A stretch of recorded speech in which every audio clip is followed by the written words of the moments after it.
Okay, so all these floods in Queensland and New South Wales recently, and I think it's still happening now in New South Wales, reminds me of a story.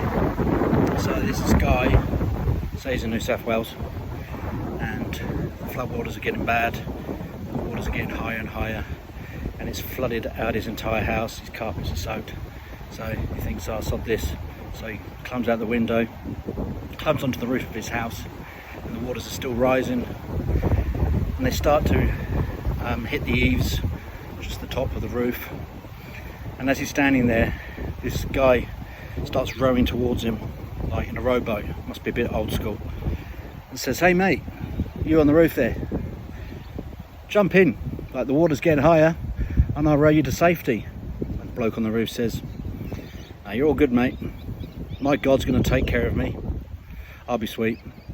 So the bloke says, "Suit yourself pal," and he continues to row, and off he goes in the distance. So the bloke's sitting there, but now he has to get up, otherwise his arse is going to get wet, because now the water is covering the roof. So as he stands up, this bloke speeds up to him on a jet ski and says, "Mate, the waters are rising, jump on the back of the jet ski, here, and I'll take you to safety." The bloke says, "Mate, I'm sweet, don't worry, my God will take care of me." So he continues to stand there, and the water's getting higher and higher and higher. Now he's freezing his bollocks off and he's soaking wet, because now the water's up to his neck, and he's looking up, and then he sees a helicopter coming towards him, and the helicopter throws a rope ladder down to him. It says, "Mate, grab the rope ladder and I'll take you to safety." And the bloke says, "No, you're right, I'm sweet, my God will take care of me." So the water continues to get higher.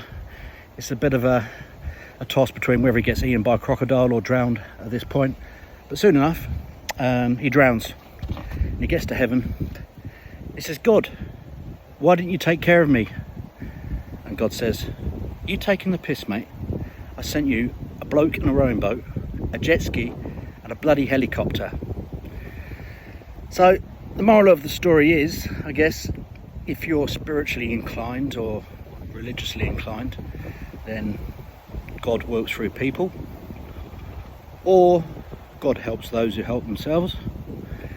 If you're agnostic or atheistically inclined, then don't kick a gift horse in the mouth, which is an old expression, and don't be too full of pride or stubbornness or stupidity to accept help when offered. So take care everybody out there. Speak to you later.